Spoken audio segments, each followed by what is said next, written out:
नमस्कार दोस्तों, स्वागत है आप सभी का अल्फा स्टूडेंट में। बाबू, आज हम लोग अवकल समीकरण का लास्ट लेक्चर लेंगे जिसमें आप सभी को बताया जाएगा रैखिक अवकल समीकरण के बारे में। क्लियर है? तो इससे पहले हम लोग कुछ समघातीय फलन के बारे में डिस्कशन कर चुके हैं, उसके और ऑर्डर डिग्री सारी चीज़ें हो गई हैं। तो हमें लगता है कि अवकल समीकरण में जो भी क्वेश्चन आपके फंसे होंगे वो सारे आप सभी बना लिए होंगे, और एग्जामिनेशन में जो भी इंपॉर्टेंट क्वेश्चन आने वाले हैं वो सारे क्वेश्चन हम यहाँ पे बना रहे हैं। आप लोग एक बार बस रिविजन कर लो तो सारे क्वेश्चंस क्लियर हो जाएगा। कोई डाउट नहीं होगा कि अवकल समीकरण कैसे सॉल्व होगा, या फिर जितने भी हम क्वेश्चन बनाए हैं बस उतने ही अगर आप बना लेते हो तो आपके इंटर के एग्जामिनेशन में कम से कम 2 नंबर आपका अवकल समीकरण से नहीं रुकेगा। क्लियर है? चलो, तो आज रैखिक अवकल समीकरण के बारे में डिस्कशन करेंगे। लीनियर डिफरेंशियल इक्वेशन है ना, ये बाबू ज़्यादा इंपॉर्टेंट 12th के लिए नहीं, ज़्यादा इंपॉर्टेंट 12th के आगे के लिए रह जाता है। तो थोड़ा सा आप लोग पढ़ोगे कैसे, जैसे बीएससी में जाओगे तो बीएससी में डिफरेंशियल इक्वेशन आपको मिलेगा, तो ये पूरा का पूरा जो आज पढ़ाएंगे यही चीज़ें पूरी की पूरी आगे जाके आपको मिलेंगी, है ना। तो कुछ आगे की सोचते हुए आज पढ़ते हैं, ठीक है, और इंटर के एग्जामिनेशन के थ्रू भी पढ़ते हैं। क्या बाबू? रैखिक अवकल समीकरण, ये अवकल समीकरण का ही एक पार्ट है। इसको कैसे सॉल्व करना है, थोड़ा सा इसमें चेंजिंग है। आप लोग अगर ध्यान से देखोगे तो समझ में बिल्कुल आएगा, ठीक है। लीनियर डिफरेंशियल इक्वेशन, ठीक है। और ये जो इंग्लिश वर्ड है लीनियर डिफरेंशियल इक्वेशन, इसको भी बहुत ध्यान से याद रखना है, क्योंकि हो सकता है कि आगे चल के आपको हिंदी वर्ड ना मिले, इंग्लिश वर्ड मिले। क्लियर है? लीनियर डिफरेंशियल इक्वेशन, इसमें होता क्या है बाबू, जैसे सिंपल सी बात है कि हम लोग पहले जो पढ़े थे ऑर्डर डिग्री के बाद, उसमें dy बाई डी एक्स देता था, ठीक है। y का फंक्शन कुछ दे देता था, फंक्शन ऑफ y, कुछ x का फंक्शन दे देता था, और y को अलग x को अलग करके हम लोग सॉल्व कर लेते थे। तो वो डायरेक्टली हम लोग इंटीग्रेशन करके आता था, है कि नहीं। वो प्रतिस्थापन विधि द्वारा काम फाइनल था। उसके बाद हम लोग पढ़े होमोजीनियस। होमोजीनियस में क्या हुआ बाबू, इसमें समघातीय फलन था। समघातीय फलन का अर्थ है कि x पर जितना घात है उतना ही y पर घात है। जैसे मान लो यहाँ 2 है तो यहाँ भी 2 है, ऐसा आप लोग देखे होंगे। और इसको जो है हम लोग x को dx की तरफ और y को dy की तरफ नहीं कर सकते थे, इसीलिए इसको हम लोग होमोजीनियस की तरह सॉल्व किए, y is equal to v x रखे, है ना। बातें समझ में आ रही है? लेकिन अभी जो हम लोग सॉल्व करेंगे इसमें थोड़ा सा अलग रहेगा। अब आपको सभी की सभी चीजें एक ही डिग्री की मिलेंगी, प्रथम कोटि की। मतलब ऐसा प्रथम कोटि का समीकरण जिसको हम लोग इस रूप में लिखे बाबू, ध्यान देना, ऐसे जैसे मान लो कि dy बाई डी एक्स यहाँ हो जाए फंक्शन ऑफ y और यहाँ हो जाए फंक्शन ऑफ x, ऐसा हो, ठीक है। dy बाई डी एक्स में फंक्शन ऑफ y जुटे या घटे, और इधर क्या हो, फंक्शन ऑफ x। इतनी बातें याद रखनी है। तो अगर ऐसा फंक्शन बन रहा है तो इसको हम लोग करते हैं बाबू रैखिक अवकल समीकरण। क्या बोलेंगे? रैखिक अवकल समीकरण। क्लियर है? लीनियर होना चाहिए, जिसमें कोई भी पावर ना चढ़ा हो, है ना, और यहाँ फंक्शन y का हो, यहाँ फंक्शन x का हो। जैसे ऐसे ही एक एग्जांपल के तौर पे लेते हैं, जैसे यहाँ मान लो कि अगर आपको क्वेश्चन में दिखा dy by d x minus y is equal to sine x, ठीक है। ये y का फंक्शन है, ये x का फंक्शन है। ऐसा इक्वेशन दिखता है तो हम लोग इसे क्या बोलेंगे बाबू? लीनियर डिफरेंशियल इक्वेशन, ठीक है। बातें समझ में आ रही हैं?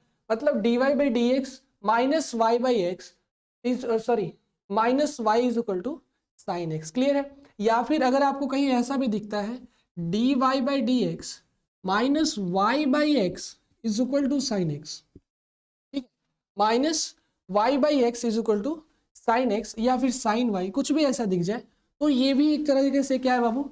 Linear differential equation. क्लियर है? और ऐसे लीनियर डिफरेंशियल इक्वेशन को सॉल्व करने के लिए हम लोग इसको सॉल्व करेंगे बाबू स्टेप वाइज, ठीक है।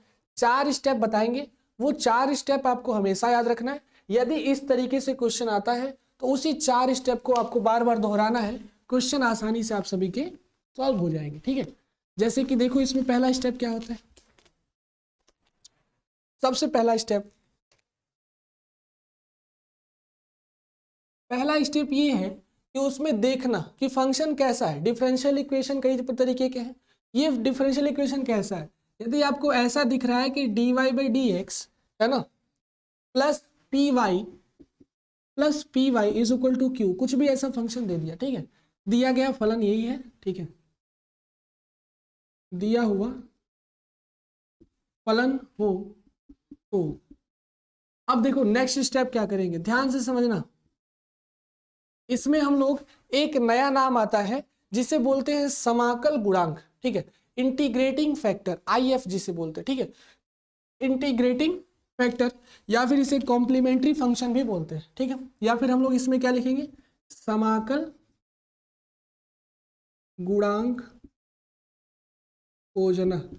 अब ये समाकल गुणांक कैसे मिलेगा, इसके लिए फॉर्मूला है, डायरेक्टली आपको क्या करना है, ई लिखना है, ई की पावर इंटीग्रेशन करना है, और यहाँ जो पी है ना, वाई का फंक्शन, जो वाई का फंक्शन है उसी को एक्स के सापेक्ष समाकलन कर देना है, ठीक है, ये बात आपको याद रखनी पड़ेगी। समाकल गुणांक ये होता है, आपको ये निकालना पड़ेगा, ई के power integration of P D x, ठीक है, अगर फलन ऐसा है तो चुपचाप एक काम करते हैं कि ई के power integration of P D x निकाल लेते हैं, ठीक है, ये हो जाएगा इसका समाकल गुणांक, क्या होगा बाबू, समाकल गुणांक। क्लियर है, बातें समझ में आ रही हैं। तो अगर जैसे ही ये समाकल गुणांक आपको मिलता है उसके बाद आपको क्वेश्चन को क्या करना है बाबू, तो क्या करना है इसके बाद, ये तो स्टेप 2 हो गया कि समाकल गुणांक खोज लिए, ठीक है, क्वेश्चन हमारा ऐसा दिया था, इस क्वेश्चन का हम समाकल गुणांक खोज लिए। अब स्टेप नंबर 3 याद रखना है, क्या करेंगे, इसी इक्वेशन को एक दूसरे तरीके से लिखेंगे। आपको दो चीजें याद रखनी, एक ये समाकल गुणांक कैसे निकालेंगे, ई के power integration of P D x, और दूसरा इसी समीकरण को दूसरे रूप में लिखना, मतलब इस समीकरण को आप जानते हो कैसे लिखोगे बाबू, ऐसे y इंटू ये क्या है बाबू, आई एफ है ना, इसको शॉर्ट फॉर्म में क्या बोलेंगे, आई एफ, इंटीग्रेटिंग फैक्टर, ये है समाकल तो इसको बोलेंगे इंटीग्रेटिंग, और ये हो जाएगा फैक्टर आई एफ, जो कि हमारा ई के power integration of P D x. अब देखो समीकरण को हम लोग लिखेंगे, इसी समीकरण को सेम टू सेम, अब इसे भूल जाएंगे, लिखेंगे हम लोग y इंटू आई एफ, ठीक है, इज इक्वल टू, ध्यान देना, इंटीग्रेशन ऑफ, क्या करेंगे बाबू, इंटीग्रेशन है ना, integration of q into I F into d x, ठीक है, बातें समझ में आई, q into I F d x plus c, ये इक्वेशन मेरा तैयार हो जाएगा। अगर इसको आप लोग सॉल्व कर लेते हो तो क्वेश्चन जो रैखिक अवकल समीकरण है वो आसानी से आप सभी के सॉल्व हो जाएंगे। बातें क्लियर, करना क्या है, सबसे पहला काम देखना पड़ेगा कि ये रैखिक अवकल समीकरण है कि नहीं, अगर रैखिक अवकल समीकरण है तो इसका p पकड़ो, y का जो गुणांक है वो पकड़ो, और उसका इस तरह के से इंटीग्रेटिंग फैक्टर निकाल लो। उसके बाद दूसरा स्टेप क्या करना है कि इसी इंटीग्रेटिंग फैक्टर को y से मल्टीप्लाई करो, और फिर इंटीग्रेशन ऑफ q को यहाँ जो है राइट साइड में, एक जो q हो, किसी भी चीज का फंक्शन हो सकता है, x का y का कुछ भी हो, यहाँ लिखना है, आई एफ से मल्टीप्लाई करना है, और dx प्लस सी, तो दो बार आपको समाकलन करना पड़ेगा, एक यहाँ और एक यहाँ। क्वेश्चन तैयार, क्लियर है। तो किसी भी इस तरीके से हम लोग क्या बोल सकते हैं बाबू, किसी भी रैखिक अवकल समीकरण को हल करने के लिए सर्वप्रथम याद कर लेते हैं ना, सर्वप्रथम आई एफ निकालना होगा, ठीक है, और पुनः क्या करेंगे बाबू, इसी आई एफ को y से लेफ्ट साइड में मल्टीप्लाई, और इंटीग्रेशन ऑफ q से राइट साइड में मल्टीप्लाई प्लस सी, ये काम करना पड़ेगा, तब आपका आ जाएगा आंसर, ठीक है। इतनी बातें समझ में आई आप सभी को। तो अब देखो इतनी सारी डिस्कशन हुई, इस पर एक क्वेश्चन लेते हैं हम लोग। एक क्वेश्चन यहाँ है, अवकल समीकरण cos x divide by d x plus y sine x equal to 1 है, ठीक है, इसका क्या निकालना है, समाकल गुणांक, केवल आई एफ निकालना है। ऑप्शन आप सभी के पास है, हमें बस आई एफ चाहिए, क्वेश्चन को यहीं तक सॉल्व करके छोड़ देना है, पहला क्वेश्चन यहीं तक छोड़ना है, यहाँ नहीं बढ़ना है, ठीक है। तो इसको सॉल्व करते हैं बाबू, आप लोग फटाफट बनाओ इसका रैखिक अवकल समीकरण, क्लियर है।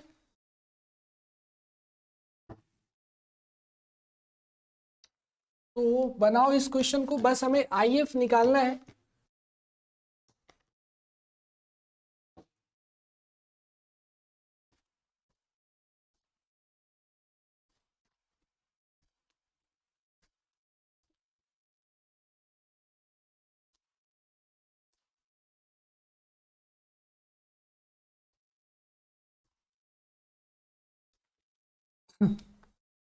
तो देखो, अगर किसी भी रैखिक अवकल समीकरण आपको दिख रहा है, उसका हमें इंटीग्रेटिंग फैक्टर चाहिए, तो सबसे पहली बात कि उस अवकल समीकरण को स्टैंडर्ड फॉर्म में बनाना पड़ेगा। स्टैंडर्ड फॉर्म क्या होता है कि dy by d x plus p y is equal to q होना चाहिए। ठीक है, क्योंकि हमें इंटीग्रेटिंग फैक्टर निकालना है, तो पूरा का पूरा डिपेंडेंसी किस पे है, इस p पे। p हमें चाहिए। अब देखो समीकरण दिया है cos x into d y by d x plus y sine x is equal to 1। क्या ये इस फॉर्म में दिख रहा है? लगभग लगभग मैच कर रहा है। देखो y है, इधर q मिल सकता है, यहाँ dy बाई डी एक्स है, लेकिन इसके पास dy बाई डी एक्स के पास कोई अचर राशि नहीं है यहाँ पर, जैसे यहाँ cos x है ना। तो एक काम करते हैं कि cos x से पूरा पूरा भाग दे देते हैं, इधर भी cos x, इधर भी cos x, इधर भी cos x। ऐसा करने से क्या होगा, ये लगभग स्टैंडर्ड फॉर्म में तैयार हो गया। dy by d x plus, देखो plus sine x upon cos x क्या हो जाएगा, टेन एक्स इंटू ये क्या है बाबू y, है ना, is equal to 1 upon cos x बाबू क्या हो जाएगा, सेक एक्स। क्लियर है? अब ध्यान से देखो कि dy by d x plus ten x y is equal to sec x बिल्कुल इस तरह मैच कर रहा है ना, ये भी मैच कर रहा है। ये पी वाई या y के लिए ये है p, ठीक है, और ये q के लिए है सेक x। अर्थ ये हुआ कि यहां से हमें p मिला 10x और q मिला सेक x। हमें इसकी कोई जरूरत नहीं है, हमें बस IF निकालना है। तो डायरेक्टली IF के लिए फॉर्मूला क्या होता है बाबू, अभी बताए। इंटीग्रेटिंग फैक्टर ऐसे ही निकलेगा कि हमें e के पावर इंटीग्रेशन करना पड़ेगा p का, वो भी किसके सापेक्ष, x के सापेक्ष। क्लियर है? तो यहाँ हो जाएगा वैल्यू e के पावर इंटीग्रेशन ऑफ p कितना है 10x, तो यहाँ पर क्या लिखेंगे बाबू 10x dx। ठीक है, बस आंसर आने वाला है बाबू। इंटीग्रेशन ऑफ 10x कितना होता है बता सकते हो? इंटीग्रेशन ऑफ 10x को जानता है? इंटीग्रेशन ऑफ 10x ये डायरेक्टली बाबू आपका होता है log sec x plus c, होता है कि नहीं, log sec x plus c। तो इसको बताने की जरूरत नहीं है कैसे आया, बस डायरेक्टली हम लोग लिखेंगे log sec x plus c। तो यहां हो जाएगा e के power log sec x। Clear? अच्छा ये बताओ कि अगर कहीं भी e हो और log हो तो ये बिल्कुल एक दूसरे के व्युत्क्रमानुपाती होते हैं, है ना। e और log एक दूसरे के व्युत्क्रमानुपाती होते हैं, ये हमेशा एक दूसरे को कैंसिल कर लेते हैं। अगर पावर में हो, मल्टीप्लाई में हो, ये तो डिवाइड में चला गया, मल्टीप्लाई यहाँ हम ऐसे बोल रहे चाह रहे थे, अब प्रोपोर्शनल टू 1 अपॉन लॉग। अगर कहीं log है तो 1 अपॉन ई लिख सकते हैं, अगर e है तो 1 अपॉन लॉग लिख सकते हैं। यहाँ e के पावर log है तो ये दोनों आपस में क्या हो जाएंगे, कैंसिल हो जाएंगे। मेरे पास इंटीग्रेटिंग फैक्टर क्या मिलेगा हमको, सेक एक्स। मतलब हमारा आंसर कौन सा सही होगा इसका बाबू, ऑप्शन नंबर बी, है ना, ऑप्शन नंबर बी सही होगा। चलो भाई, तो इंटीग्रेटिंग फैक्टर आप सभी को अब विश्वास से आप सभी निकालना सीख गए होंगे। अब इसके बाद हम लोग इस क्वेश्चन को सॉल्व करते हैं। ठीक है, dy by d x plus e के power plus 2i is equal to sine x. ये तो बिल्कुल एकदम दिख रहा है आपको रैखिक अवकल समीकरण की ही तरह, है ना। इसमें कुछ भी आपको ऐसा छेड़छाड़ नहीं करना है, डायरेक्टली रैखिक अवकल समीकरण दिख रहा है। अर्थ यह है कि बस उसे हमें सॉल्व कर देना है। ठीक है,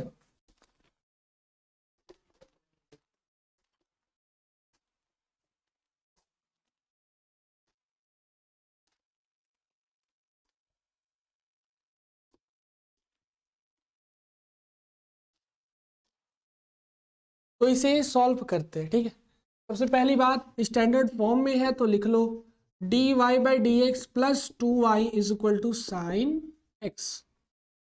क्लियर? ये है ना पहला काम। स्टेप नंबर फर्स्ट क्या होता है, यही होता है, ऐसे लिखना। अगर इस फॉर्म में दिख रहा है आपको, बिल्कुल ये फॉर्म आपका दिख रहा है dy by d x plus p y is equal to q, एकदम फॉर्म में आपको दिख रहा है। y का कोफिशिएंट q है और dy/dx अकेले हैं। स्टेप नंबर 2 क्या होता है, क्या करना है बाबू, इंटीग्रेटिंग फैक्टर निकालना, IF, हिंदी में बोलते हैं इसे समाकल गुणांक निकालना। चलो तो इसके लिए होता है e के power integration of p into d x, x रहेगा हमेशा p into d x, y का फंक्शन है लेकिन p के साथ क्या लिखेंगे dx, क्लियर है। तो यहां से e के पावर क्या हो जाएगा, इंटीग्रेशन ऑफ p की जगह कितना है 2, तो यहाँ हो जाएगा 2 इंटू डी एक्स, ये वैल्यू आ गया e के पावर 2 तो हटेगा और dx का क्या होगा x e के पावर 2x, आ गया मेरा इंटीग्रेटिंग फैक्टर, है कि नहीं। अब काम करते हैं स्टेप 3। स्टेप 3 क्या है बाबू, यही जो समीकरण है इस समीकरण को एक दूसरे फॉर्म में लिखना, वो फॉर्म होता है y इंटू आई एफ, है ना, इज इक्वल टू, इधर क्या रहता है बाबू, integration of q into I F d x, है ना, प्लस सी, ये रहता है, क्लियर है। y इंटू आई एफ, इस इक्वेशन को हम लोग इस फॉर्म में लिखेंगे, इसको सॉल्व करने की जरूरत नहीं है, अगर हम इसे भी सॉल्व कर लेते हैं तो हमारा जो आंसर आएगा वो इसके आंसर के बराबर होगा, ठीक है। चलो भाई, तो अब y into I F is equal to integration of q into I F d x plus सी।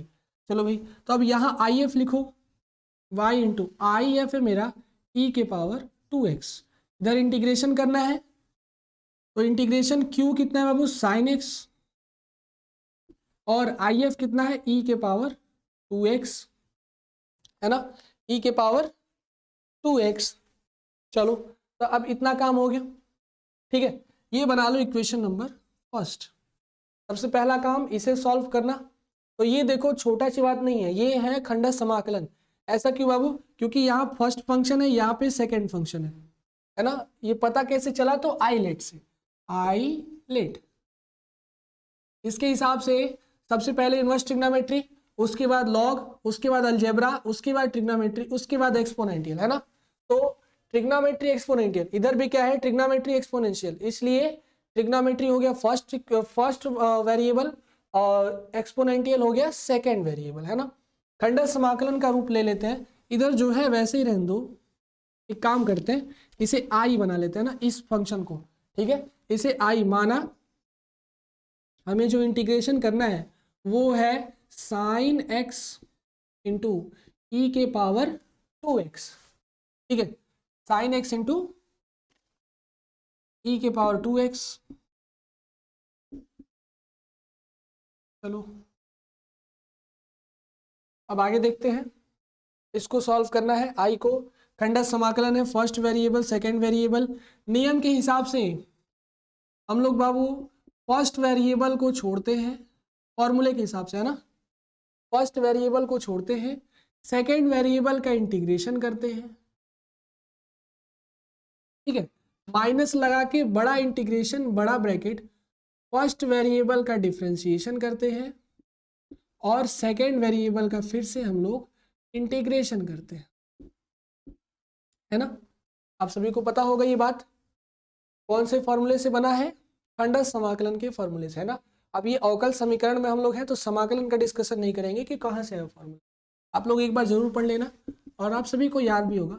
यहाँ हो गया साइन एक्स, e के पावर 2x का इंटीग्रेशन कितना होता है, तो e के पावर 2x अपॉन 2 हो गया इंटीग्रेशन, क्लियर है।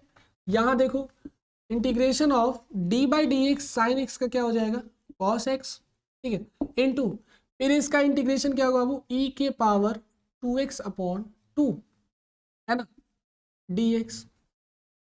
इतनी बातें क्लियर है। तो एक काम करते हैं, ये जो 2 है, अब इंटीग्रेशन भले ही इस 2 के साथ थोड़े ना होगा, 2 को बाहर कर लो, तो मेरे पास इंटीग्रेशन करने के लिए क्या बचा है cos x इंटू ई के पावर 2x।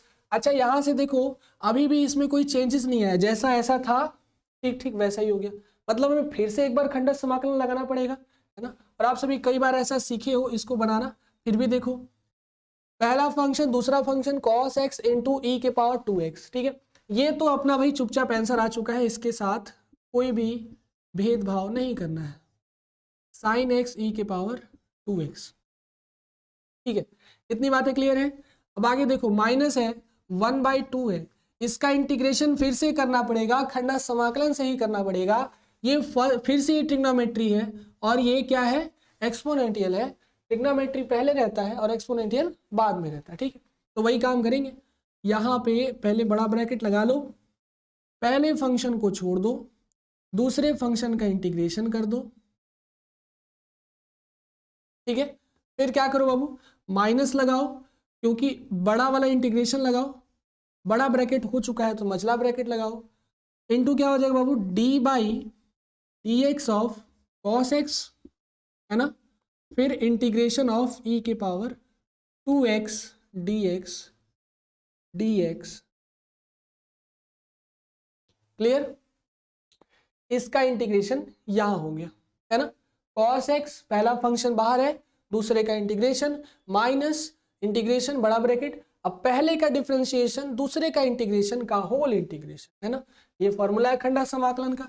अब आगे सॉल्व करते हैं, तो इसको पहले लिख लो, e के पावर 2x/2 साइन x, है ना, माइनस 1/2 ऐसे ही रहने देते हैं। और देखो फिर से, या फिर एक काम करो, ये -1/2 पूरा अंदर लेके चले जाओ इसी बार, है ना, बड़ा ब्रैकेट को हटा देते हैं। -1/2 अंदर गया, इधर हो गया cos x, और e के पावर 2x का इंटीग्रेशन फिर से करेंगे तो ये हो जाएगा e के पावर 2x/2। ठीक है, आगे देखो, ये 1/2 इधर भी मल्टीप्लाई कर लेगा, 1/2, अब माइनस माइनस हो गया प्लस। ठीक है, और ये cos x का इंटीग्रेशन क्या हो गया बाबू, minus sine x, differentiation d/dx of cos x क्या होता है, माइनस साइन एक्स, और इसका इंटीग्रेशन e के पावर 2x/2। अच्छा देखो, अभी भी एक इंटीग्रेशन करना है, फिर से इंटीग्रेशन अभी बाकी ही है ना, ये कहीं जा नहीं रहा, इनटू क्या हो गया dx। मतलब कि अभी भी सॉल्व किए तो अभी भी वैसा ही फंक्शन बच गया जैसा यहाँ था, लेकिन इससे एक फायदा हो गया कि जो यहाँ था बस वही बच गया। यहाँ तो वैसा फंक्शन बचा था ना, यहाँ जो जैसा था वैसा ही बच गया। एक्स्ट्रा क्या है, ये माइनस और ये 2 बाहर कर लेते हैं, तो जो था वो बच गया है, e के power 2x/2 sign x minus 1/2, 2 आगे ले लो, 1/4 cos x इंटू ई के पावर 2x। ठीक है, यहां भी 2 बाहर ले लो, माइनस भी बाहर ले लो, तो यह हो गया -1/4 integration of sine x into e के पावर 2x dx। क्लियर है। अब देखो, इसी चीज को सॉल्व कर रहे थे, यही चीज एक बार और मिल गया, तो इसको क्या करते हैं, समाकलन में पढ़े हो आप सभी, इसको क्या करते हैं, आई मान लेते हैं। जैसे यहाँ आई माने थे ना, ये पूरा फंक्शन क्या हो गया था, आई, और इधर भी क्या चलते आ रहा है, एक आई चलते आ रहा है ना, आई को ही तो सॉल्व कर रहे हैं, ये बन गया आई। ठीक ऐसा ही साइन एक्स इंटू ई के power 2x, sine x into e के पावर 2x आई था, तो वो भी क्या हो गया आई। यहाँ से आई इज इक्वल टू क्या हो गया बाबू, ई के power 2x/2 into sine x minus 1/4, या फिर लिख सकते हैं ई के power 2x/4 cos x minus 1/4, और ये पूरा का पूरा क्या हो गया आई, है ना। ये आई इसके साथ आके डिवाइड होगा, ये आई क्या होगा, इसके साथ आके, सॉरी माइनस में है तो प्लस होगा, तो इट मीन्स कि ये वैल्यू हो जाएगा आई प्लस i/4, है ना। तो अब यहां से आगे सॉल्व करते हैं, यहां हो गया i प्लस i/4, थोड़ा सा ऊपर लिखते हैं, ठीक है, i प्लस i/4, और इधर क्या हो गया बाबू, देखो e के पावर 2x, e के पावर 2x दोनों में है, कॉमन निकाल सकते हैं, 2 दोनों में है, कॉमन निकाल सकते हैं, बचेगा मेरे पास क्या बाबू, e के पावर 2x/2 कॉमन हो गया। ठीक है, यहाँ बच गया मेरे पास sine x plus cos, sorry यहाँ माइनस होगा ना, माइनस कॉस x/2। ठीक है, इतनी बातें क्लियर है, और ये आई तो उधर चली गया, है ना। अब आगे सॉल्व करते, इधर कर लेते हैं, ठीक है, थोड़ा जगह है, तो ये वाला देखो 4 प्लस आई यहाँ हो जाएगा 4i प्लस आई, 5i/4, है ना। इधर क्या हो जाएगा 5i/4, 4 और इस पार बाबू जो है वैसे ही रहेगा। ठीक है, यहाँ बच गया मेरा या फिर एक काम करते हैं, अब वो दोनों में से 4 ही कॉमन ले लो। ठीक है, यहाँ ये वाला भी 2 कॉमन ले लेते हैं ताकि 4 से 4 कट जाए। ये वाला भी 2 कॉमन ले लो तो यहाँ आ जाएगा 2 और यहाँ चला जाएगा 2। ठीक है, मतलब नीचे हर का कहानी समाप्ति कर दी। यहाँ पे डायरेक्ट 4 कॉमन ले लिए तो ये हो गया 2 sin x minus cos x. तो ये वैल्यू आ गया e के power 2x upon 4 into 2 sine x minus cos x. ठीक है, यहाँ से देखो 5i है, i की वैल्यू क्या आएगी, ये 5/4 इधर चला जाएगा, ये हो जाएगा देखो 4 से 4 कैंसिल हो गया, 5 आके डिवाइड हो गया, e के power 2x/5 into 2 sine x minus cos x. Clear है, ये आ गया मेरा i का वैल्यू। वो था इक्वेशन नंबर 2, ये हो गया इक्वेशन नंबर 1 था, ये 2 हो गया। ठीक है, मतलब ये जो पोर्शन था इसको हम लोग सॉल्व कर लिए। अब बस लास्ट स्टेप यही बचा हुआ है कि बस इस पोर्शन की जगह ये लिखना है और यहां से y का वैल्यू निकालना है। ठीक है, मेरे पास आंसर आ चुका है y इंटू ई के पावर 2x, या फिर यहां लिख दो कि i का मान समीकरण 1 में रखने पर, ठीक है, समीकरण 1 में रखने पर यहाँ हो जाएगा y इंटू ई के power 2x is equal to e के power 2x/5 into 2 sine x minus cos x. ठीक है, 2 sine x minus cos x plus c, एक सी कांस्टेंट भी तो आएगा सभी में, है ना। अब हमें y का वैल्यू निकालना है, तो y का वैल्यू निकालना है तो ये भी इस पर चला आएगा। ठीक है, बस अब ये भी इस पर लाओ तो इससे डिवाइड होगा तो ये कट जाएगा। ठीक है, यहाँ बचेगा 1/5 into 2 sine x minus cos x, और इस c के पास भी डिवाइड होगा ये, तो ये हो जाएगा e के पावर 2x, और हमारा यही क्या होगा बाबू, रिक्वायर्ड आंसर। ठीक है, बस इतना काम करना है कि आपको इसके बाद जैसे भी सॉल्व हो सकता है करना है। ठीक है, यहाँ क्योंकि e के पावर 2x हो गया था, खंडस समाकलन आ गया था, इसलिए समाकलन बड़ा हुआ है, लेकिन क्वेश्चन ज्यादा बड़ा नहीं है ना। समाकलन अगर हो गया, i का वैल्यू आ चुका है, तो बस i का वैल्यू रखो, y का मान आ जाएगा, है ना। तो ये काम आपको करना पड़ेगा। ये क्वेश्चन इंपॉर्टेंट था इसलिए इसको बताया, थोड़ा बड़ा भी था लेकिन इंपॉर्टेंट भी था साइन एक्स के लिए। ज्यादातर आपको यही पूछेगा अगर पूछेगा तो, और नहीं तो नहीं पूछेगा, है ना। क्लियर है, इसके बाद भी कुछ क्वेश्चंस हैं, बढ़िया क्वेश्चंस हैं, छोटे छोटे हैं, इतने बड़े बड़े नहीं है, लेकिन फिर भी ठीक है। इसको सॉल्व करना है x plus y d y by d x बराबर 1 को। ठीक है, x plus y d y by d x बराबर 1। चलो बनाते हैं इसे।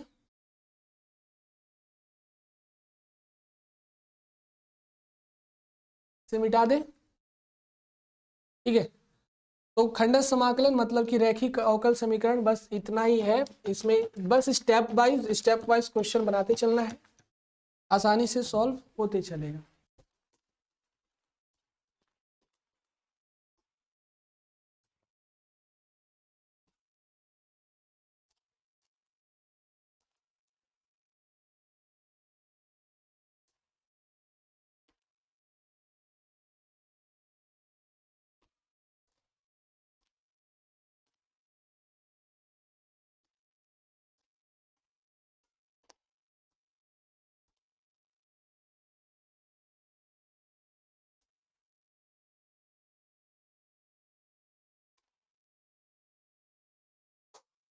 देखो इसे कैसे सॉल्व करना है बाबू, दिया हुआ है x plus y d y by d x,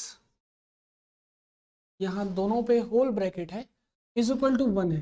तो सबसे पहली बात ये समझना कि कैसे सॉल्व होगा। जब एग्जाम में आता है तो एग्जाम में ऐसे क्वेश्चन आते हैं तो कई तरीके से दिमाग में चलेगा कि d y by d x, इसका मतलब ये अवकल समीकरण तो है, लेकिन अवकल समीकरण कैसा वाला है, प्रतिस्थापन करके सॉल्व कर ले, कि होमोजेनियस फंक्शन लगा दें, y is equal to v x रख के सॉल्व कर ले, या फिर रैखिक अवकल समीकरण लगाएं। ये 3 बात आपके दिमाग में आनी चाहिए, है ना।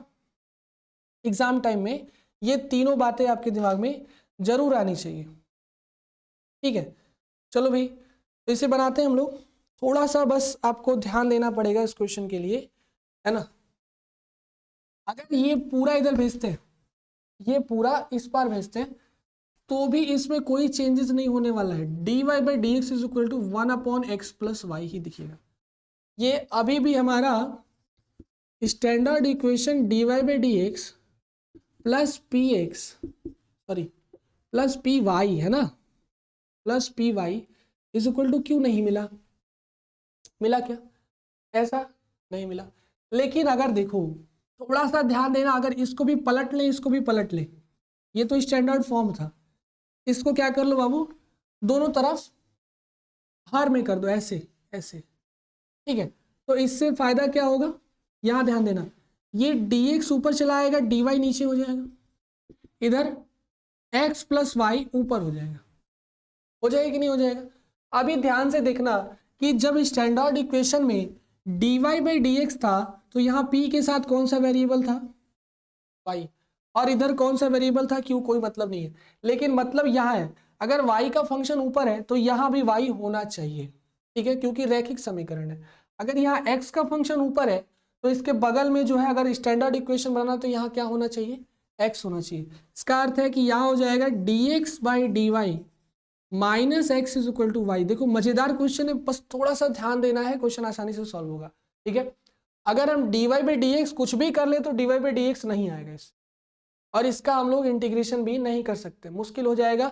vx भी रखोगे, होमोजीनियस फंक्शन बनाओगे, तब भी मुश्किल हो जाएगा, क्योंकि ये हर में चलाएगा, ऐसे हर में x प्लस वाई चलाएगा ना, जैसे यहाँ आया था यहाँ पे।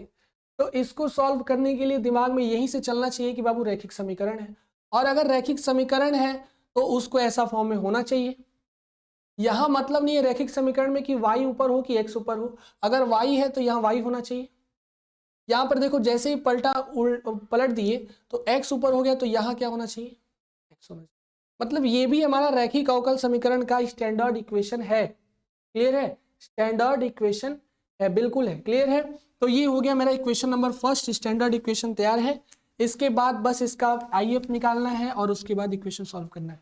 तो एक बात समझना कि अगर dy बाई डी एक्स था, तो IF निकालने के लिए e के पावर इंटीग्रेशन ऑफ यहाँ p इंटू डी एक्स किया जा रहा था, है ना, याद है? p इंटू डी एक्स किया जा रहा था, क्योंकि हम लोग x का फंक्शन नहीं, यहाँ y का फंक्शन होता था, इसलिए हम लोग dx करते थे। अगर यहाँ dx by d y x है, तो हम लोग क्या करेंगे? p into d y. Clear है ना? ये चेंजेस होगा, बिल्कुल होगा, वो डिपेंड करेगा यहाँ से। अगर dx बाई डी वाई है तो हम लोग यहाँ p को किससे डिफ्रेंशिएट करेंगे? y से, सॉरी इंटीग्रेट करेंगे y से। यहाँ x का फंक्शन है, y से इंटीग्रेट, y का फंक्शन हो x से इंटीग्रेट। IF के लिए याद कर लो, y का फंक्शन हो तो p को x से इंटीग्रेट, x का फंक्शन हो तो p को y से इंटीग्रेट। क्लियर है? अब p कितना है मेरा यहाँ पे बाबू? p है -1, है ना। तो इंटीग्रेटिंग फैक्टर निकालने के लिए अब आसानी सॉल्व हो सकता है, या माइनस बाहर कर लो, 1 इंटू डी वाई, ये हो गया e के पावर -y, आ गया इंटीग्रेटिंग फैक्टर। बस अब इसके बाद क्या करना है, इधर y है, e के पावर y आ गया। तो अब हम जब स्टैंडर्ड इक्वेशन लिखेंगे स्टेप नंबर 3, वो क्या होता है कि स्टेप नंबर 3 जो याद करा है वो क्या था? y into I F is equal to integration of q into I F into d x plus c. ये था कि नहीं था? dx प्लस सी, है ना। लेकिन सारी चीजें चेंज हुई हैं, तो क्या ये चेंज नहीं होगा? ये चेंज होगा। यहाँ क्या रहेगा? x into I F. जब ये पूरा का पूरा इक्वेशन ही चेंज हो गया है, तो आप लोग को बस इतना ही ध्यान रखना है कि जहां जहां y था वहां वहां x कर लेना है। यहाँ भी x हो गया, और यहाँ dx था तो यहाँ क्या कर लेंगे? dy। क्लियर है? तो कोई डाउट नहीं, कोई कंफ्यूजन नहीं, बस आसान काम है कि अगर dy बाई डी एक्स मिले तो जो इक्वेशन हम लोग याद करें वही रखेंगे। अगर dx बाई डी वाई मिल गया तो जहां जहां x था वहां वहां क्या कर लेंगे बाबू? y कर लेंगे। ठीक है, बात क्लियर? चलो आगे सॉल्व करते हैं।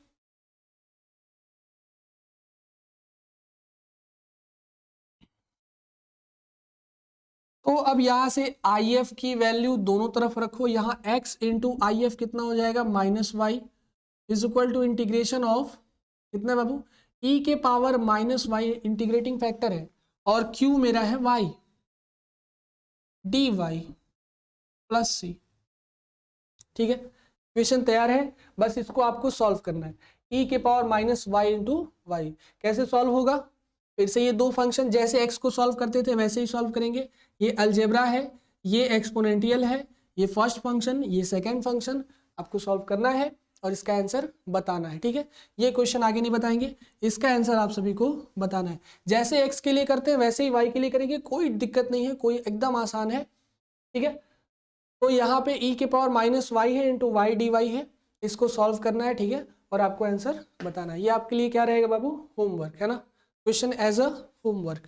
क्लियर है? आगे देखते हैं, या फिर कर दें, बोलो। एक्स इंटू ई के पावर वाई, इसके बाद कुछ नहीं है, ये भी होमोजीनियस क्या बोलते हैं उसे, खंडा समाकलन करेंगे, बस एक स्टेप में आ जाएगा, आई वगैरह रखने की कोई जरूरत ही नहीं है ना। क्लियर है? चलो तो अब अगला क्वेश्चन देखते हैं। इसे सॉल्व करना है, दिया हुआ है cos square x d y by d x plus y is equal to 10x, है ना। ये क्वेश्चन सॉल्व करते हैं, या फिर चलो इसे करना सॉल्व, है ना, नहीं तो कर ही दिया जाए।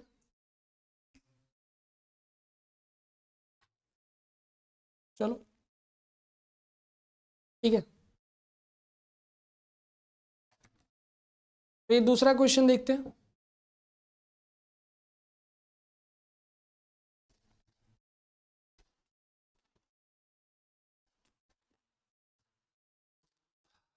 इसको सॉल्व करके आंसर बताना है। अभी हम थोड़ी देर में इसका आंसर लिखेंगे, तब तक आप सभी का आ जाना चाहिए। क्लियर है? ठीक है, करो भाई, है ना, आसानी से हो जाएगा। इस क्वेश्चन को ध्यान दो, लिखा हुआ है cos square x into d y by d x, ठीक है, plus y is equal to 10x। इसमें कोई प्रॉब्लम है क्या? अब स्टैंडर्ड इक्वेशन में चेंज करने के लिए सबसे पहला काम, इसे p d y by d x plus p y is equal to क्यों करना पड़ेगा ना, स्टैंडर्ड इक्वेशन, व्यापक समीकरण, है ना। या फिर लिख सकते हैं ऐसे, d y by d x, अब कॉस स्क्वायर से भाग दे दो दोनों पक्षों में, इधर भी इधर भी इधर भी, यहाँ हो जाएगा plus y upon cos square x बराबर 10 अपॉन कॉस स्क्वायर एक्स। ठीक है, अभी देखो इसको सॉल्व करते हैं। यहाँ हो गया d y by d x plus y upon cos square x बराबर 10x upon cos square x, या फिर इसे हम लोग लिख सकते हैं d y by d x plus sec square x into y is equal to 10x upon cos square x.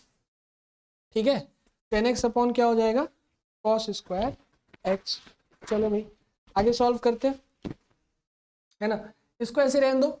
अब यहाँ पे ये बताओ p कितना आ गया?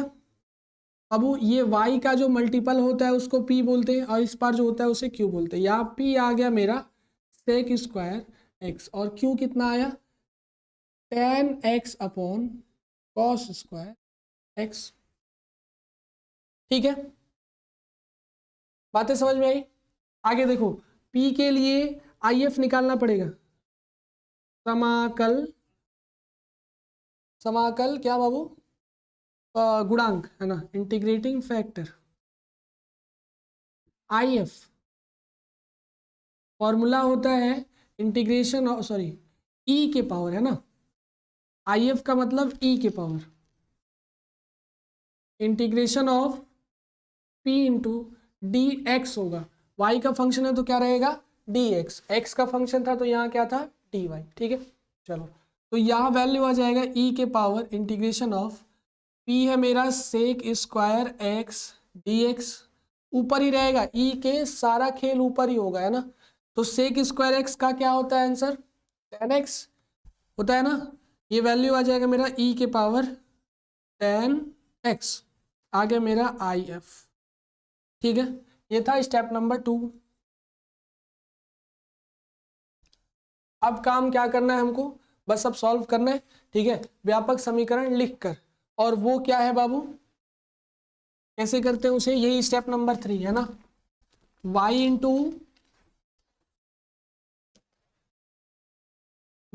Into I F is equal to integration of q into I F d x plus c.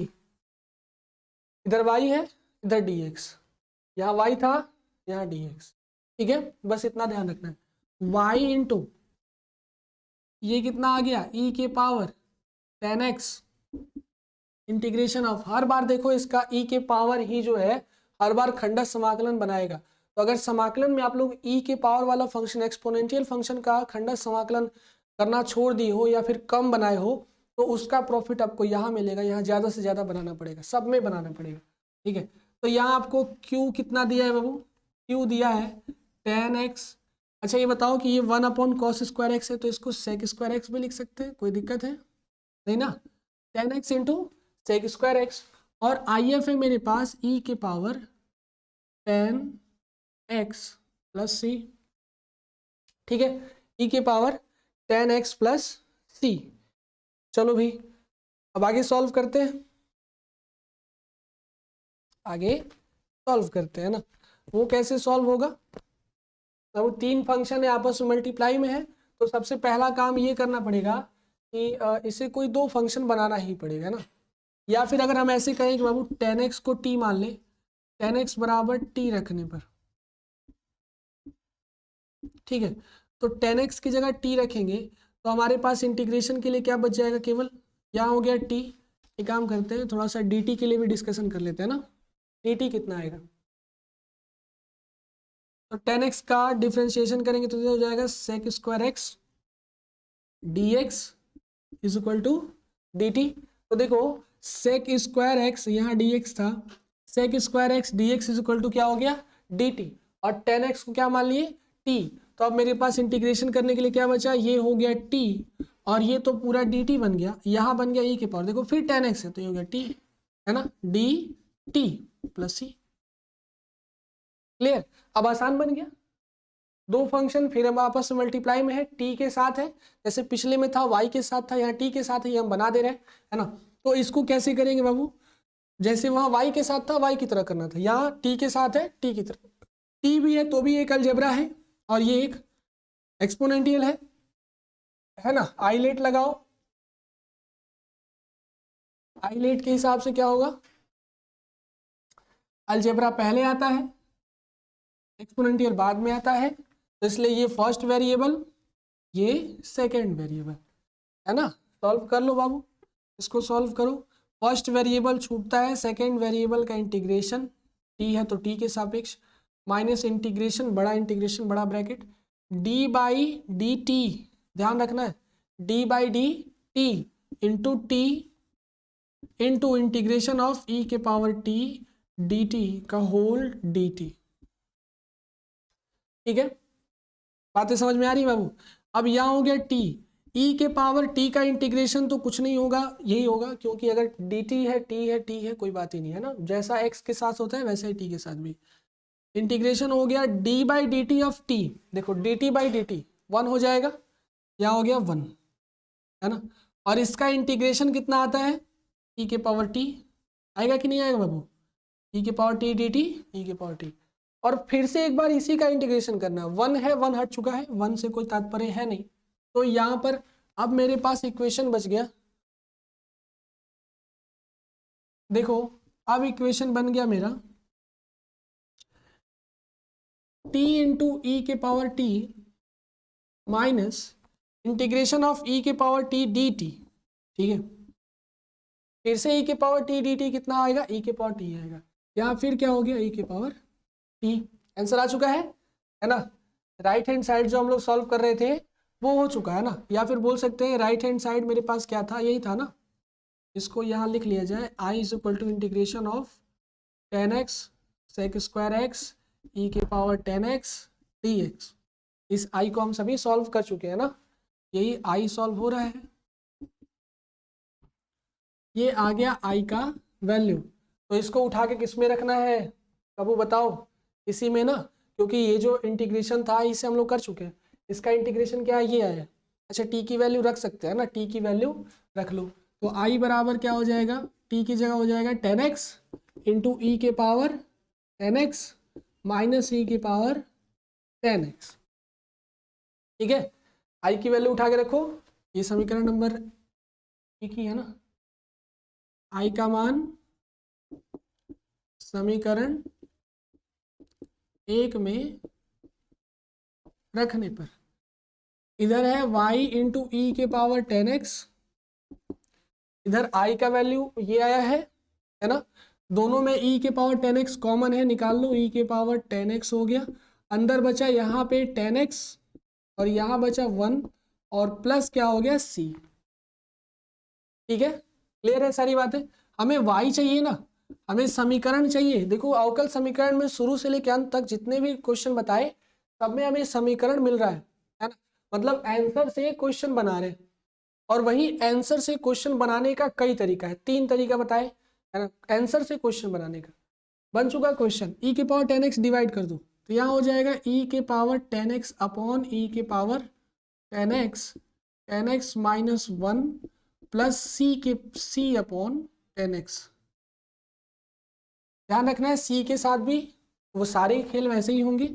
ये cut चुका है, y इज इक्वल टू क्या आ गया 10x माइनस 1 प्लस सी अपॉन ई के पावर 10x। ये हो गया मेरा व्यापक समीकरण जो हमें क्वेश्चन चाहिए होता था। ठीक है, मतलब कि ये इसी चीज को डिफ्रेंशिएट करके ऐसा लिखा है और इसी को हम लोग इंटीग्रेट करके फिर से, है ना, यही चीज बात है। चलो भाई, तो इसके बाद देखते हैं अगला क्वेश्चन।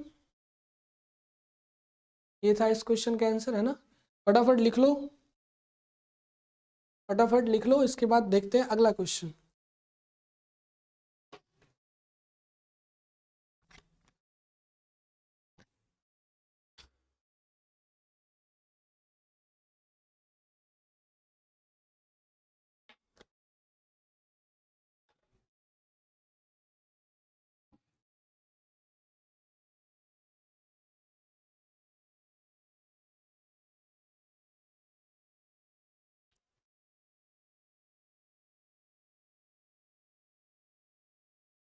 हाँ, अब ये क्वेश्चन है, देखो ये भी एनसीईआरटी का क्वेश्चन है आप सभी के लिए। ठीक है,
ठीक है, अब बनाते हैं इस क्वेश्चन को।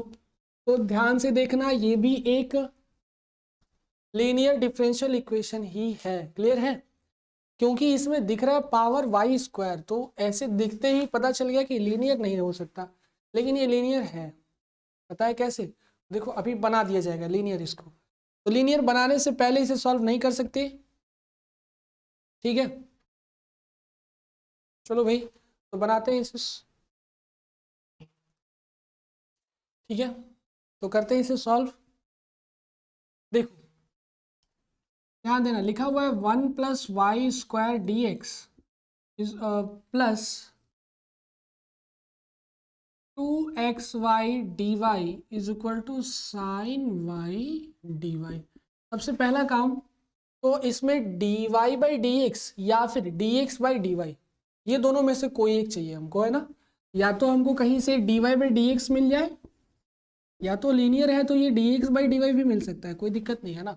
dx बाई डी वाई हुआ तो जहां जहां y था इंटीग्रेटिंग फैक्टर हो, चाहे व्यापक समीकरण हो, जहां y था वहां x करना है, जहां x था वहां y करना है, इसमें और इसमें तो जैसा था वैसे ही रखना है।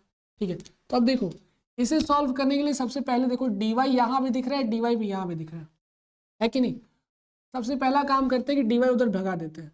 1 plus y square d x is equal to क्या हो जाएगा 2x। अच्छा साइन वाई तो उधर है ही पहले से ही, साइन वाई है ना, साइन वाई डी वाई, और ये पूरा उधर चला गया तो हो गया -2xy dy है ना। अब देखो dy दोनों में से कॉमन तो ले ही सकते हैं, यहाँ ऐसे रहने दो 1 plus y square d x, यहाँ पे dy कॉमन ले लो -2x इंटू डी वाई। अब देखो यहाँ से दो तरीके से क्वेश्चन सॉल्व कर सकते हैं। दिमाग में ये भी आ सकता है कि अगर dx को यहाँ भेज दें तो dy बाई dx हो जाएगा। ठीक है, dy बाई dx तो हो जाएगा, लेकिन फिर उसके बाद हमारा जो असली इक्वेशन है जो रैखिक अवकल समीकरण का, वो क्या है बाबू कि हमें चाहिए होता है dy बाई dx अकेला, इसके साथ कोई वेरिएबल मल्टीप्लाई में ना हो, और प्लस px चाहिए, py चाहिए इज इक्वल टू q चाहिए, है ना।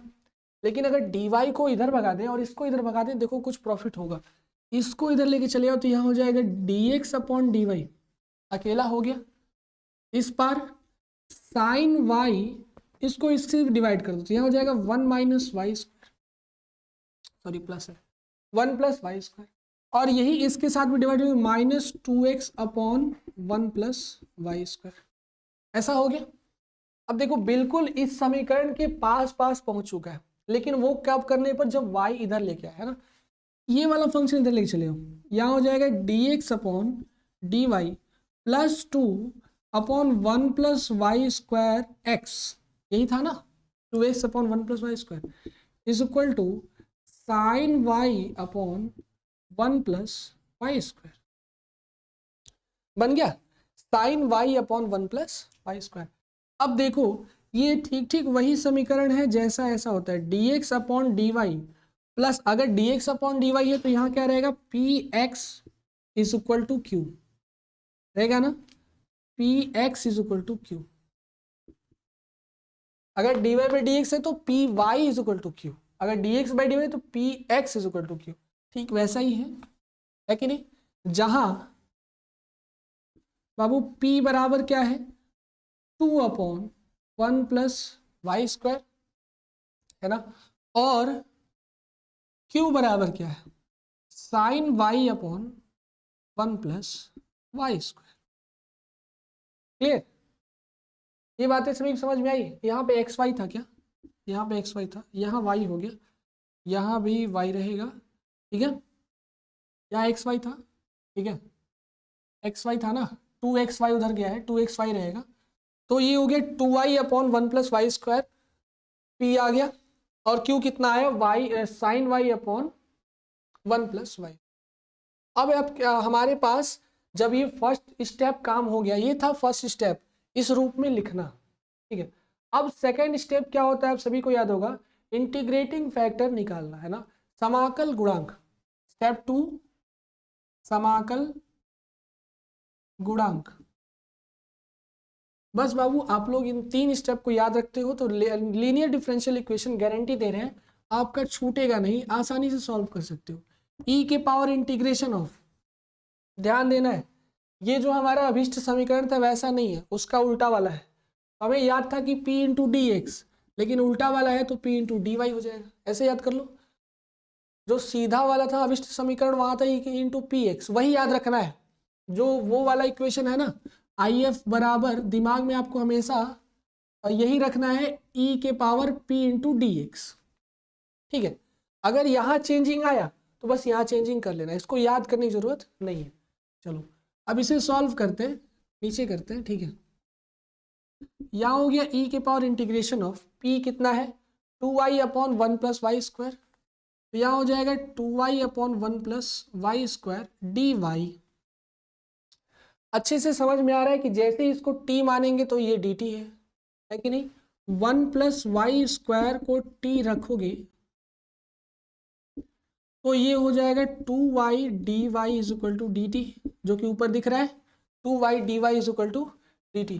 तो ये हमारा इक्वेशन बन गया e के power integration of 1/t dt, है कि नहीं।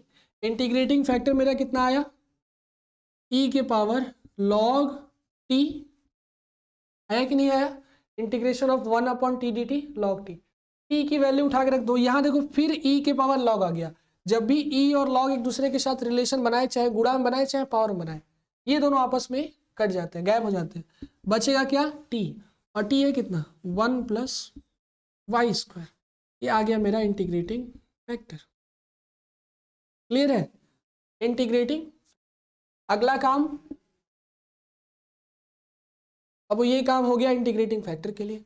नेक्स्ट स्टेप आपका व्यापक समीकरण, जो कि आपको इक्वेशन, मेन इक्वेशन तैयार करके देगा, वो होता है, याद करो, याद एक ही ठो रखना है, बना लेना है दूसरा, y × IF is equal to integration of q × IF dx + c। ये याद रखना है आपको, ये दो बातें आपको याद रखनी है। लेकिन क्योंकि यहाँ dx/dy था, तो बस एक काम करते हैं कि y की जगह x कर लेते हैं। ये तो दोनों था आप सभी को याद रखने के लिए, है ना। अगर dx/dy है तो y की जगह x कर लेते हैं, IF ऐसे ही रहने दो, इंटीग्रेशन ऐसे ही रहने दो, q भी ऐसे ही, ठीक है, IF भी ऐसे ही, और dx की जगह क्या कर लो बाबू, dy करेंगे ना, dy, क्योंकि यहाँ dx/dy है। बस चेंजिंग क्या होगा, y की जगह x और dx की जगह dy + c। अब देखो x हो गया, IF कितना आया बाबू, 1 + y² आया है। यहाँ भी q कितना है मेरे पास, q देखो ये रहा q, है ना, दिया हुआ है sin y/1 + y², ठीक है, sin y/1 + y², और इंटू इंटीग्रेटिंग फैक्टर मेरे पास दिया है 1 + y², यह हो गया 1 + y² dy + c। ठीक है, बातें समझ में आ गई सभी को। बस देखो अब यहां से ये कट गया, मेरे पास आसान सा बच गया इंटीग्रेशन करने के लिए, 1 + y² is equal to integration of sin y dy + c। कितना होता है इसका, sin y का माइनस cos y, यहाँ हो जाएगा x × 1 + y² is equal to minus cos y + c। x बराबर क्या हो जाएगा, minus cos y/1 + y² c/1 + y²। यही होगा मेरा अभिष्ट समीकरण।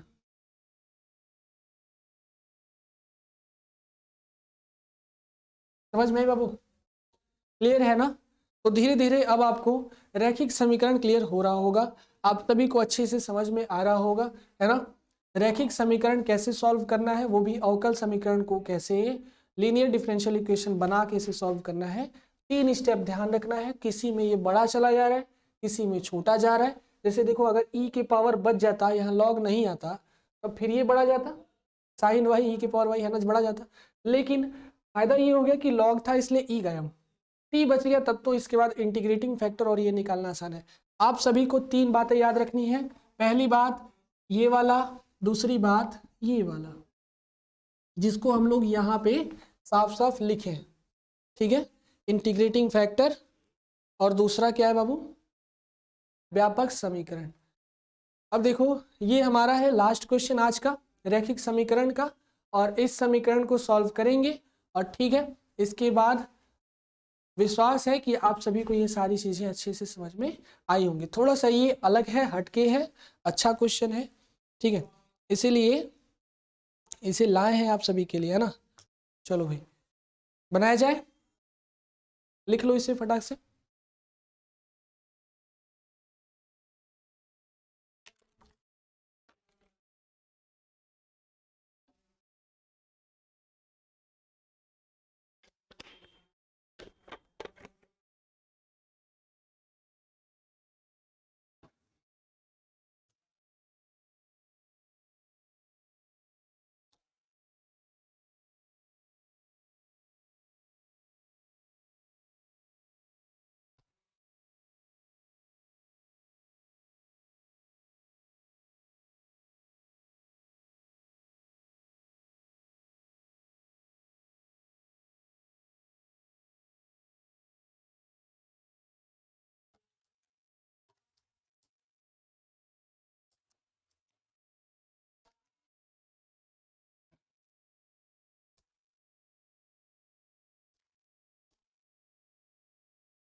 देखो भाई, तो अब ये जो क्वेश्चन है थोड़ा सा हटके है, ठीक है, बढ़िया भी है, ध्यान से अगर समझोगे तो समझ में आ जाएगा।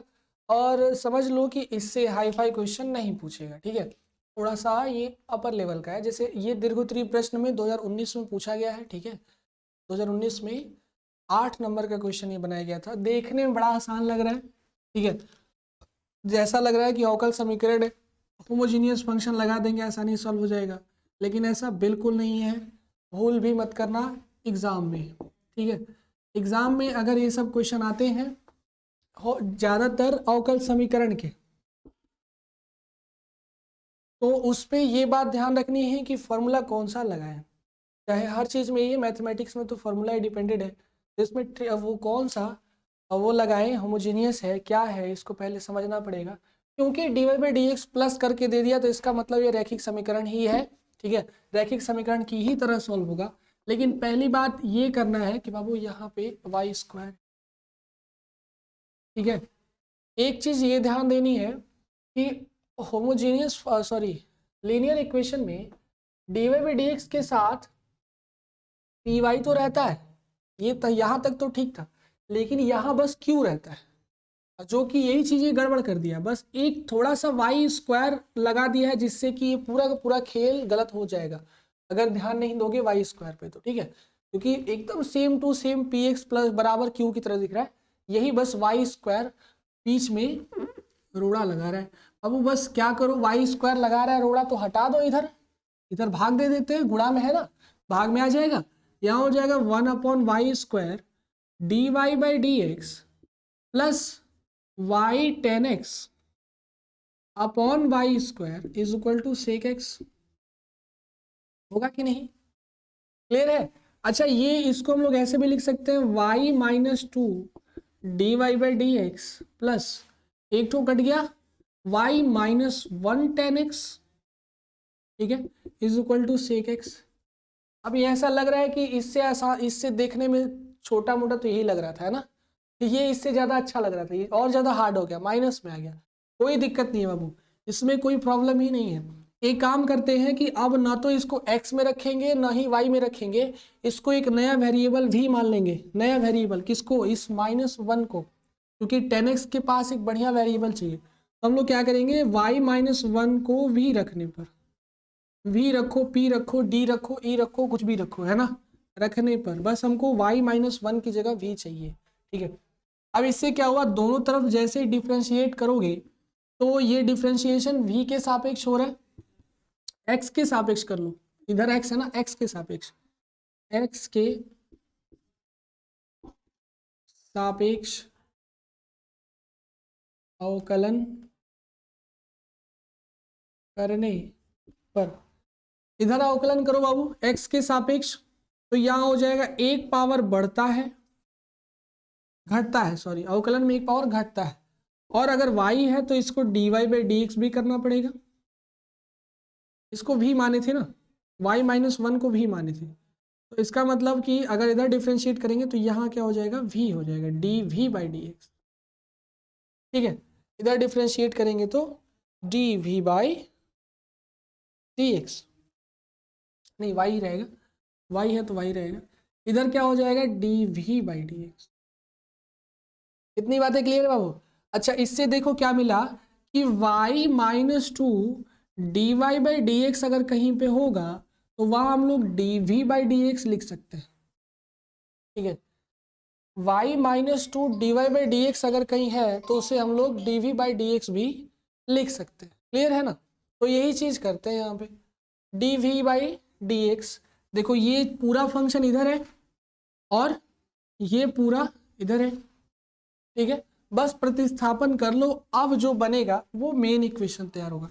ये देखो y -2 d y by d x is equal to क्या हो गया, dv बाई डी एक्स, ठीक है, और देखो यहाँ v रखे हैं y -1 को, तो y -1 हो गया v इंटू, अच्छा सॉरी प्लस है ना, यहाँ पर क्या है प्लस है, तो plus 10x into v is equal to sec x.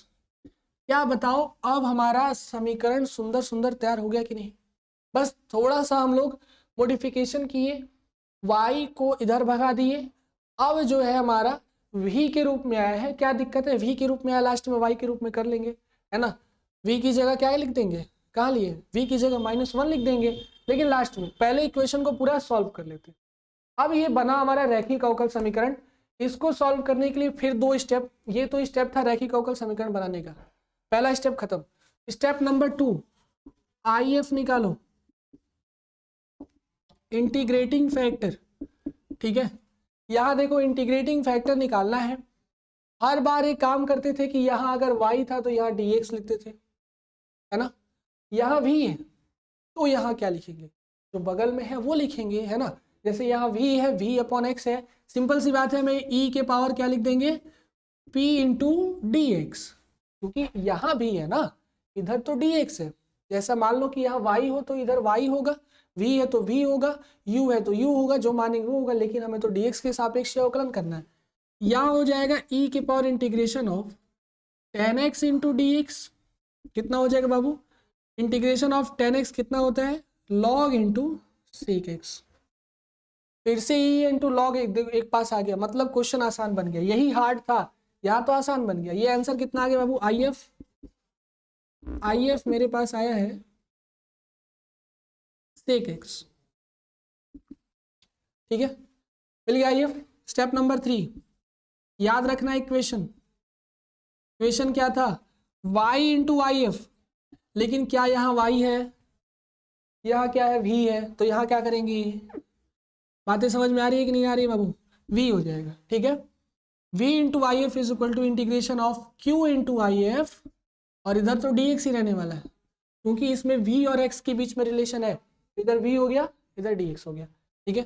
IF की वैल्यू रखो, IF है sec x, इधर हो जाएगा q कितना है बाबू, sec x ही है, q मेरे पास sec x ही है ना।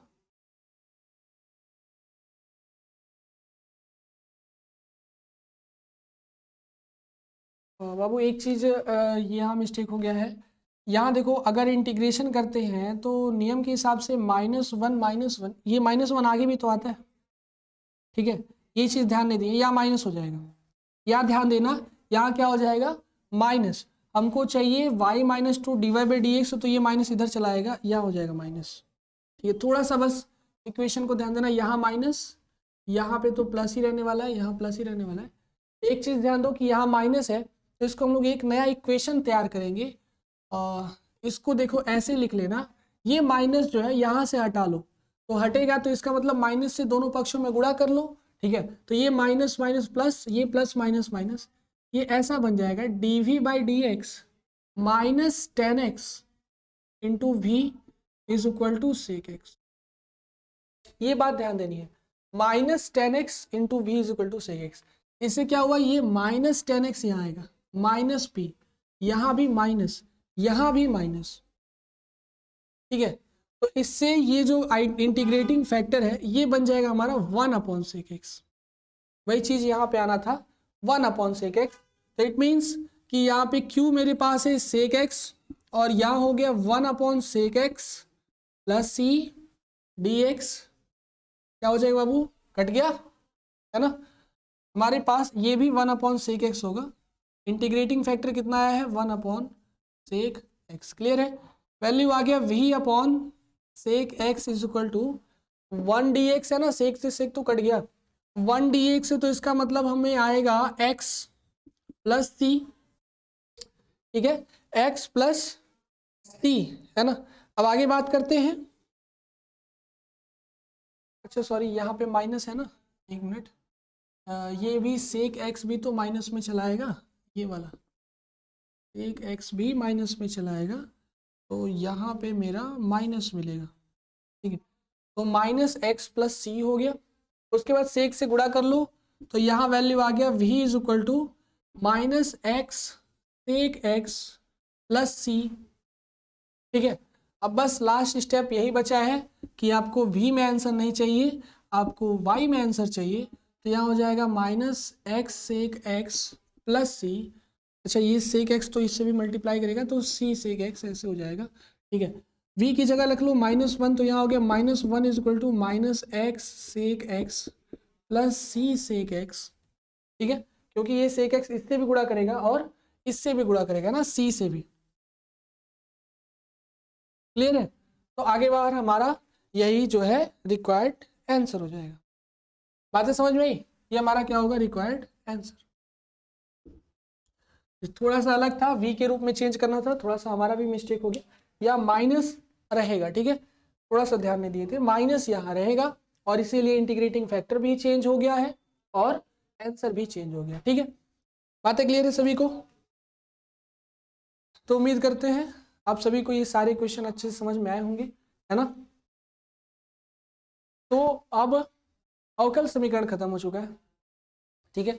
रैखिक अवकल समीकरण में से इससे ज्यादा बताने के लिए क्वेश्चन था नहीं, आपके लिए जरूरत पड़ेगा एग्जाम टाइम में, ठीक है। तो एग्जाम टाइम में ये सारे क्वेश्चन जितने हम 4-5 क्वेश्चन बनाए हैं, अगर समय नहीं है तो इतने ही बना लो तो भी आपके लिए बहुत ज्यादा है, ठीक है। क्योंकि इसी टाइप का, हम ये नहीं कहते कि यही क्वेश्चन आएगा, इन्हीं 5 क्वेश्चन के टाइप, पांचों क्वेश्चन अलग अलग टाइप का था, पांचों में से किसी न किसी एक टाइप का आपके पास क्वेश्चन मिलेगा, ठीक है। बस नंबर चेंज होगा और कुछ नहीं, टाइप यही रहने वाला है। क्लियर है? चलो अब हम लोग मिलेंगे अगले लेक्चर में। आज अवकल समीकरण यहीं पे समाप्त हुआ, ठीक है। Thank you.